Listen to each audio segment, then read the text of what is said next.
An 85-year-old couple, married for 60 years, had always lived a healthy lifestyle, eating right, exercising daily, never missing a checkup. One day, while flying off on a holiday, their plane crashes and they both tragically die. But when they arrive at the pearly gates, St. Peter greets them with a smile and personally escorts them to their heavenly new home, a sprawling mansion with a gourmet kitchen, a spa-like master bath, and their own private jacuzzi. As the wife admires every luxurious detail, the old man turns to St. Peter and asks, "So, how much is all this going to cost us?" Peter chuckles. "It's heaven. It's all free." Next, they're shown a championship golf course that rivals Augusta. Immaculate greens, endless fairways, and they can play whenever they like. The old man squints and asks, "Yeah, but how much are the green fees?" "Free?" Peter replies again, laughing. They head to the clubhouse and find a buffet featuring cuisines from every corner of the world, piled high and cooked to absolute perfection. "All right," the man says, suspiciously eyeing the desserts. "What's the price for the two of us?" Peter just shakes his head. "It's all free. And the best part? No calories, no cholesterol. Eat whatever you want and never gain a pound." At that, the old man's face turns red. He throws his hat to the ground and starts stomping on it. His wife and Peter rush to calm him down. "What's wrong?" asks his wife. The old man glares at her and says, "If it weren't for your stupid bran muffins and treadmill every morning, I could have been here 10 years ago." A newly appointed captain takes command of a company of soldiers. As he walks around familiarizing himself with the base, he notices two soldiers standing guard over a bench in the middle of the courtyard. Puzzled, he asks a sergeant, "Why are they guarding this bench?" The sergeant shrugs. "It's always been that way, sir. The previous captain ordered it." Curious, the captain calls up the previous commander, now a major, and asks, "Why did you order soldiers to guard that bench?" The major replies, "Oh, that wasn't my idea. The captain before me started it." Still unsatisfied, the captain keeps going up the chain, calling commander after commander. Each gives the same answer. "It was the guy before me." Finally, he reaches a retired four-star general, now in his 80s. "Sir," says the captain, "I'm trying to understand a long-standing tradition in our unit. Why did you originally order soldiers to guard this random bench?" There's a pause on the line, and then the old general chuckles. "Wait, are you telling me the paint's still wet?" A man and his wife sat down to dinner one evening. "Ringling Brothers is coming to town this week," the wife said excitedly. "The poster says they have a dancing bear. I've always wanted to see one." "Maybe next year," the man replied. "Work's really hectic right now." The next night, before he could even sit down, she was at it again. "The neighbors went today. Said the tightrope walkers did the hokey pokey right on the wire. Can you believe that?" "I'd love to take you," the man said with a sigh. "But if I miss any work this week, my boss will blow a gasket." The following night, she was practically buzzing. The paperboy saw it too. He said a dozen clowns popped out of this tiny car and did the can-can and frilly bloomers. He said it was the funniest thing he's ever seen. The man started to feel guilty, but deadlines were deadlines. The next evening, his wife sat at the table looking heartbroken. "My book club went yesterday. They said the lion tamer and the elephant girl did a waltz together. It sounded so beautiful. Tomorrow's the last day. Can't we please go?" The man thought long and hard. Finally, he decided work could wait. He called a friend and asked him to cover his shift the next day. That night, he and his wife went to bed excited for the show. The next morning, the boss noticed the man wasn't at work. He cornered the friend and asked where he was. The friend shrugged and said, "He's out with a bad case of 4 unseen circus dances." A group of guys were smoking weed at a party when suddenly, knock, knock, knock, someone pounded on the door. Panicking, they stuffed their joints into the cuckoo clock and tried to act natural. When they opened the door, 2 cops were standing there. "It's 1:45 in the morning," one officer said sternly. "You woke up a neighbor who reported some noise. Hope you're not doing anything illegal in here." The cops searched the house from top to bottom, but didn't think to check the cuckoo clock. "You got lucky this time," one muttered. "Keep it down, all right?" As soon as the door shut behind them, the clock struck 2 a.m. The cuckoo popped out and said, "Hey, man, what time is it?" A man goes into his son's room one night to wish him good night. He finds the boy tossing and turning, clearly having a nightmare. He wakes him gently and asks, "Are you okay, son?" "I'm scared," the boy whispers. "I had a dream. Auntie Susie died." The father reassures him that Auntie Susie is perfectly fine and sends him back to sleep. The next day, Auntie Susie dies. A week later, same scene. The father checks in at bedtime. The boy is having another nightmare. This time the son says, "I dreamt that granddaddy died."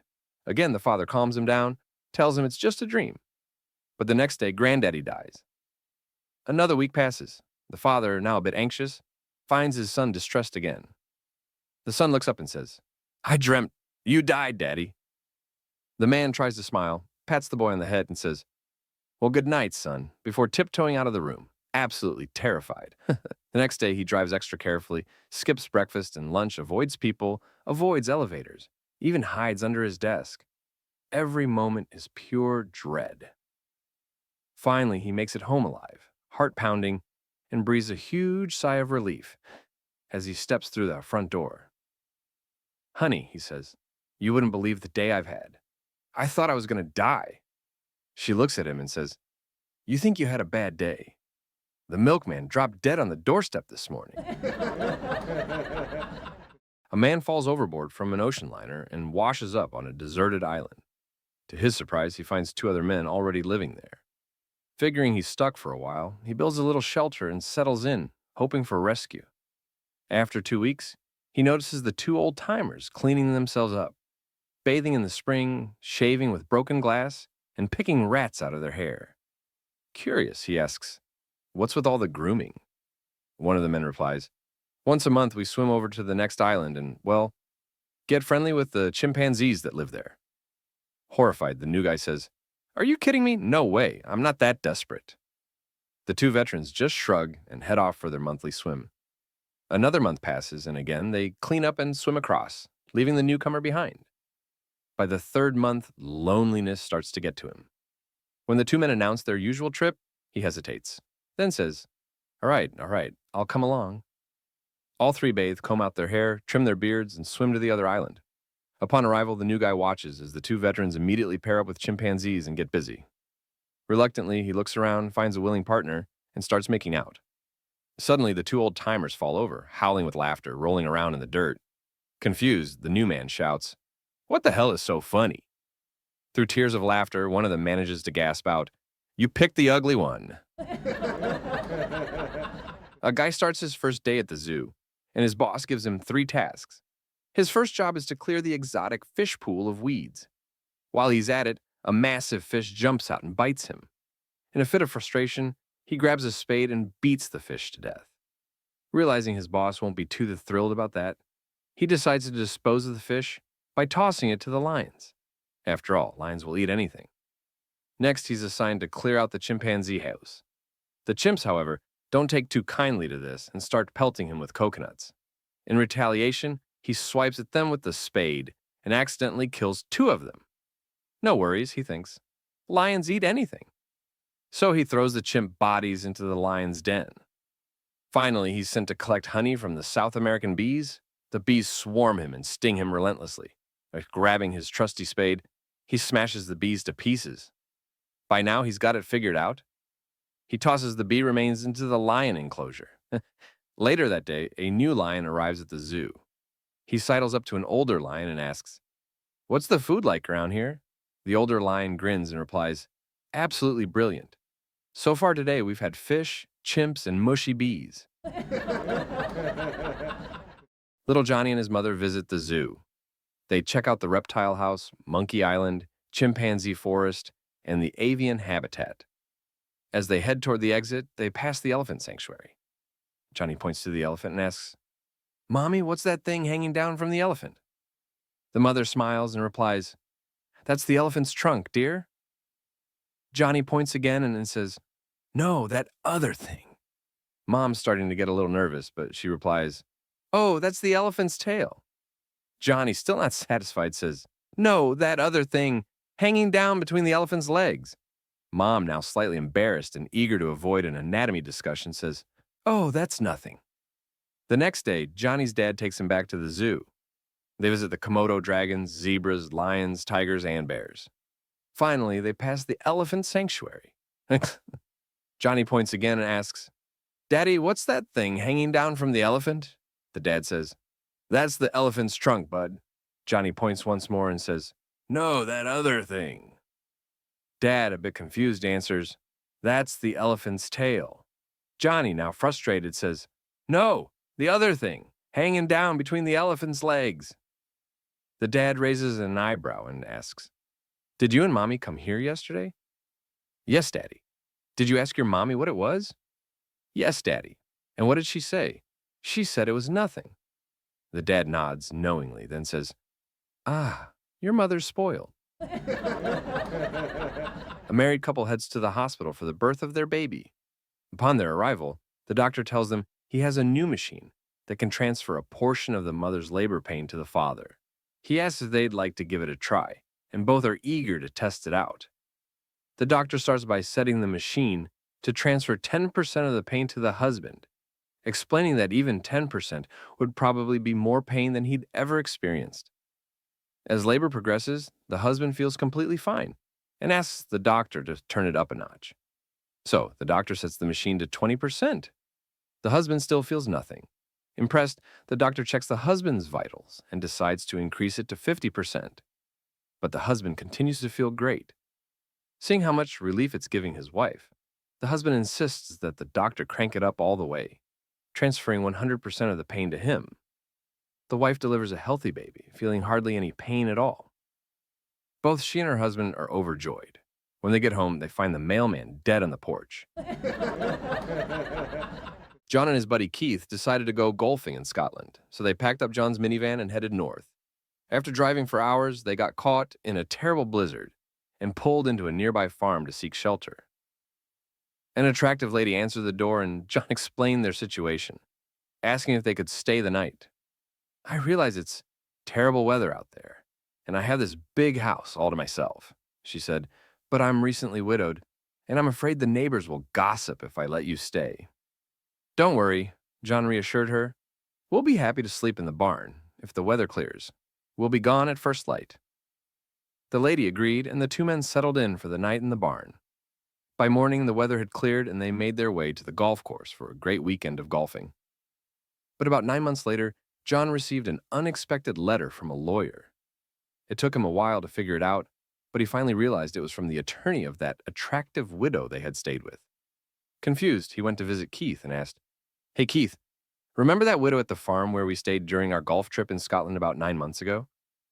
"Yeah, I remember her," said Keith. "Did you, by any chance, get up in the middle of the night, go up to the house, and visit her?" Keith looked a little embarrassed, but admitted, "Well, yes, I did." "And did you happen to give her my name instead of your own?" Keith's face turned bright red. "Yeah, I'm sorry, buddy, I did. Why?" John looked at him with a sly grin and said, "Well, she just died and left me everything." Bert, at 75 years old, had always wanted a pair of soft, spike golf shoes like Freddie Couples. So when he saw a pair on sale after his round, he snapped them up. He was so excited about his purchase that he decided to wear them home to show his wife. Strutting proudly into the kitchen, Bert asked, "Notice anything different about me?"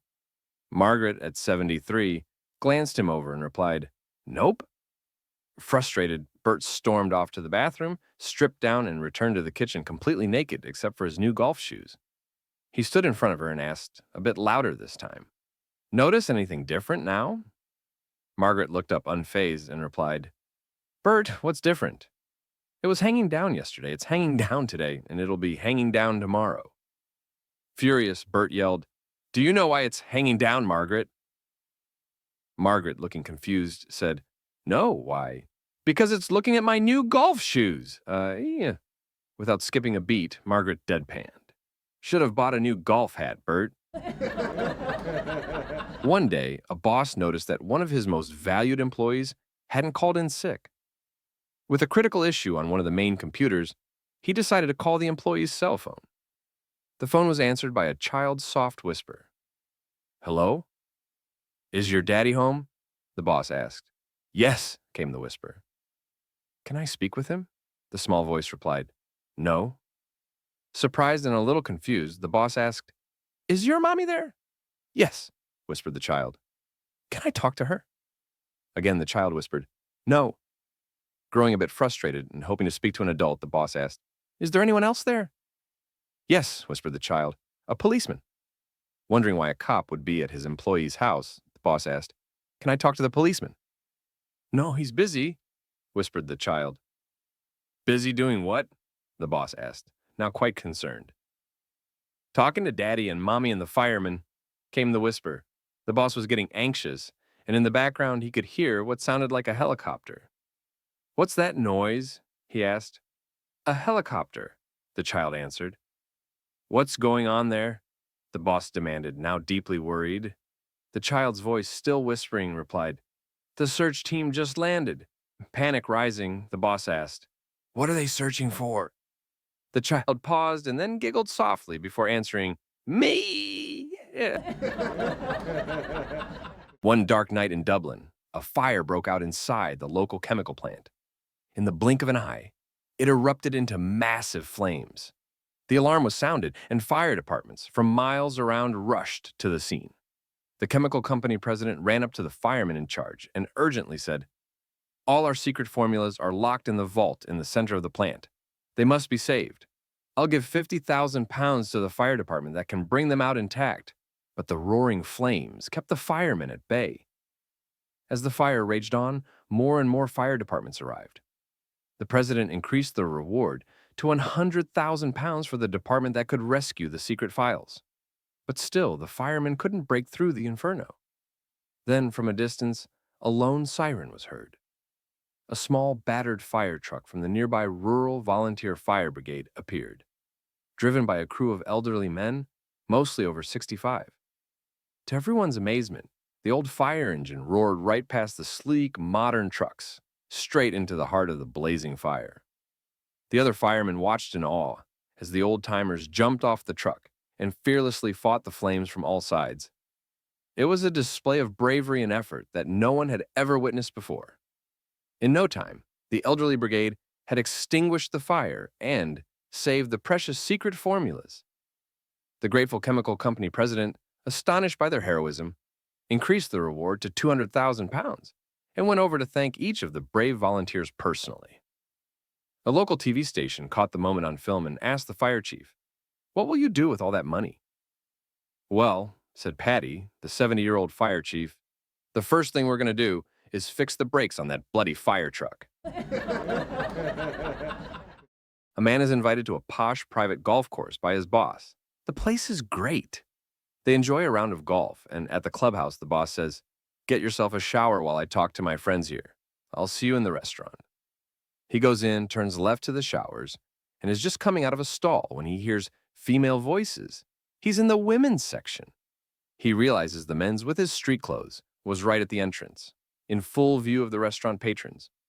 All he has is a towel, and knows he'd be mortified going into lunch if he's seen running from the women. It strikes him. Hide his head, not his privates, and he'll stay anonymous. He dashes across the entry to a chorus of hoots and laughter. "Well, he certainly wasn't my husband," says one well-dressed lady. "Not mine either," says another. A few more women attest to the same. Then an attractive young blonde stands and states, "Why, he's not even a member of the club." A wife rushes home to find that her apartment building has caught fire. It's surrounded by firemen and police officers, and they're not letting anyone through. In a panic, she pushes forward, shouting at them that her husband is inside. The fireman tries to calm her down, offering his condolences. "I'm sorry, ma'am, but all the people inside, they didn't make it. They're all gone." The wife becomes even more hysterical, desperate to find her husband. "You don't understand. I've been married to him for 20 years. I know every inch of him. Please, you have to let me in." Reluctantly, the fireman agrees to let her pass. She approaches the first body bag, opens it, and reaches down to check. Not him," she says, moving to the next bag. She opens the second bag and again checks. Not him either. Finally, she opens the third bag, checks, and pauses for a long moment. Then she says, this guy isn't even from this building." An Englishman, a Scotsman, and an Irishman are stranded on a desert island. One day, the Englishman discovers a genie in a lamp who grants him 3 wishes. Being a nice fellow, the Englishman asks the genie if he can share the wishes with his companions. The genie agrees and approaches the others to explain the situation. All right, Mr. Englishman, you get 1 wish, says the genie. I miss the bustling streets of London. I wish to be sent back to England, the Englishman says. Your wish is granted, says the genie, and with a flash, the Englishman is teleported back to London. Your wish now, Mr. Scotsman, the genie says. Aye, replies the Scotsman. I miss the rolling green hills of Scotland. Take me back. Your wish has been granted, says the genie, and the Scotsman is whisked away to Scotland. The genie turns to the Irishman, who thinks for a moment before saying, Well, I'm a bit lonely. I wish my friends were back here. A priest, a thief, and an engineer were all waiting in line to be executed by guillotine during the French Revolution. The priest was the first to meet his fate. As he stepped onto the platform, the executioner asked, Father, would you like to meet your maker face up or face down? After a moment of thought, the priest replied, My son, if today is to be my last, then I wish to go face up, so I may look toward the heavens and the Almighty as I take my last breath. The executioner agreed and placed the priest on his back in the guillotine. The executioner slowly raised the blade, dripping with the blood of countless previous victims.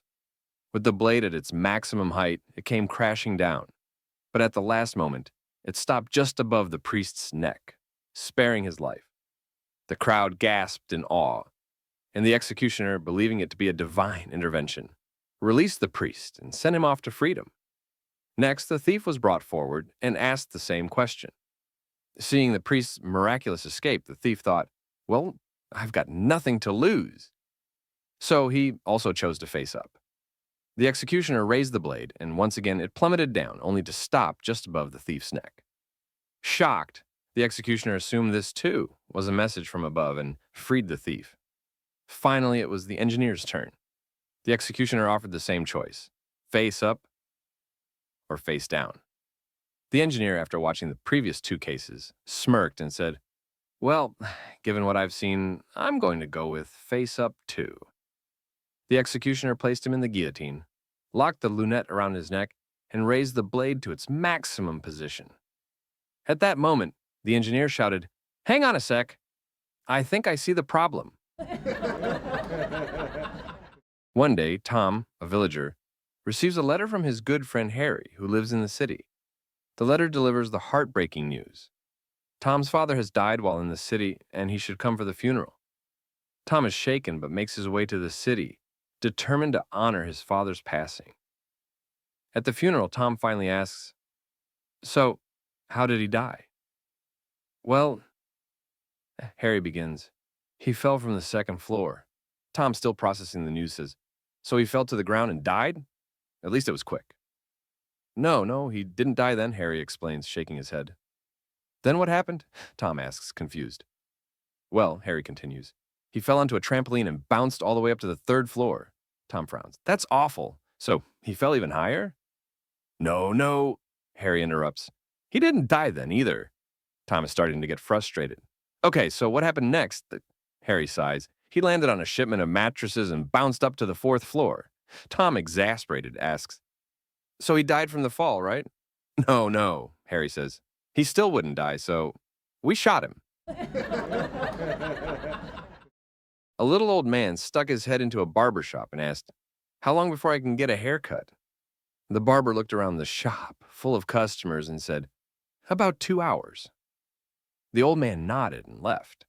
A few days later, the same old man poked his head in and asked, How long before I can get a haircut? The barber glanced around and said, About 3 hours. Again, the old man nodded and left. A week later, the same guy came back and asked once more, How long before I can get a haircut? The barber, getting curious, said, About an hour and a half. The old man nodded and left. This time the barber turned to his friend Jason and said, Hey, do me a favor. Follow that guy and see where he goes. He keeps asking, but he never comes back. A little while later, Jason came back, laughing so hard he could barely speak. The barber asked, So, where does he go? Jason wiped the tears from his eyes and said, Your house. A bakery owner hired a young female assistant who loved wearing very short skirts and thong panties. One day, a young man enters the store, glances at the shop assistant, and then at the shelves behind her. Spotting the raisin bread on the top shelf and noticing her very short skirt, he has a brilliant idea. "I'd like some raisin bread, please," he says with a grin. The assistant nods, grabs a ladder, and climbs up to reach the raisin bread on the highest shelf, giving the man below an excellent view, exactly as he'd hoped. When she comes down, he quickly says, "You know what? I'd better get 2 loaves." Smirking, she climbs the ladder again. Now, another customer catches on and asks for a loaf of raisin bread too, and another, and another. After several trips up and down the ladder, the assistant is tired, red-faced, and suspicious. Finally, perched atop the ladder once more, she looks down at the crowd of smirking men and spots an elderly gentleman among them. Thinking she could at least skip the climb for him, she yells, "Hey, Grandpa, is it raisin for you too?" The old man stammers, "No, but it's quivering a little." A duck waddles into a pub, a newspaper tucked under his wing, and hops up to the bar. "I'll take a tuna sandwich and a coffee," says the duck. At first, the bartender's stunned. After all, it's not every day a duck strolls in and orders lunch. But being a good host, he plays along and serves the sandwich and coffee. The duck eats the sandwich, reads the paper, drinks his coffee, pays his bill, and waddles out. The next day, same thing. And the day after that. Before long, the bartender has the tuna sandwich and coffee ready as soon as the duck walks through the wide of the door. The little guy is punctual like clockwork. One morning, a sharply dressed man carrying a box comes into the pub. "Excuse me," he says. "I'm the ringmaster for the Marvolo Brothers Circus. Could I leave some flyers here for our show?" "Of course," says the bartender, setting the box on the counter. They chat a bit, and the ringmaster laments the circus's low turnout and desperate need for new acts. The bartender's eyes light up. "You know," he says, "every day a duck comes in here, orders a tuna sandwich, drinks a coffee, and reads the newspaper, and he talks just like a person." The ringmaster's jaw drops. "If you can get that duck to join the circus, I'll pay him a fortune, and I'll throw you a fat reward too." The bartender agrees to pitch the offer when the duck shows up for lunch. Sure enough, noon hits, and in waddles the duck. Coffee and sandwich waiting. The bartender leans in and says, "Hey, buddy, how'd you like a lucrative job opportunity?" "I'm listening," says the duck. "Well, a ringmaster was here earlier. They want you for the Marvolo Brothers Circus." "The circus?" says the duck, eyebrow raised. "Yeah," says the bartender, nearly bouncing. "You know, clowns, lions, big colorful tents, travel all over the country." The duck takes a thoughtful sip of coffee and looks around and says, "What the hell would they want with a plasterer?" The geography of a woman as she ages. Between 18 and 22, a woman is like Africa. Half discovered, half wild, fertile, satile, and naturally beautiful. Between 23 and 30, she's like Europe. Well-developed and open to trade, especially for someone of real value. Between 31 and 35, she's like Spain. Very hot, relaxed, and completely convinced of her own beauty. Between 36 and 40, she's like Greece.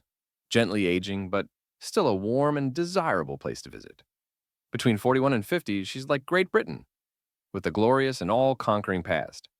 Between 51 and 60, she's like Israel, has been through wars, doesn't make the same mistakes twice, and fiercely protects what's hers.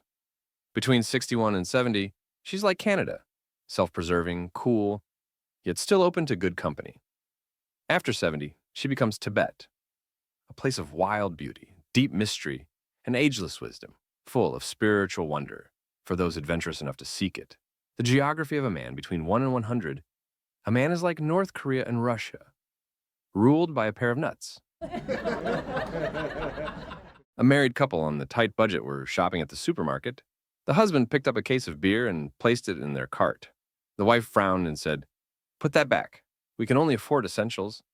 No luxuries like $20 beer." A few aisles later, they passed the cosmetics section, and the wife picked up a $40 jar of beauty cream and dropped it into the cart. The husband raised an eyebrow and said, "I thought we were only buying essentials?" She replied, This is essential. It makes me look beautiful. Without missing a beat, the husband said, Yeah, well, the beer does that too, and it's half the price.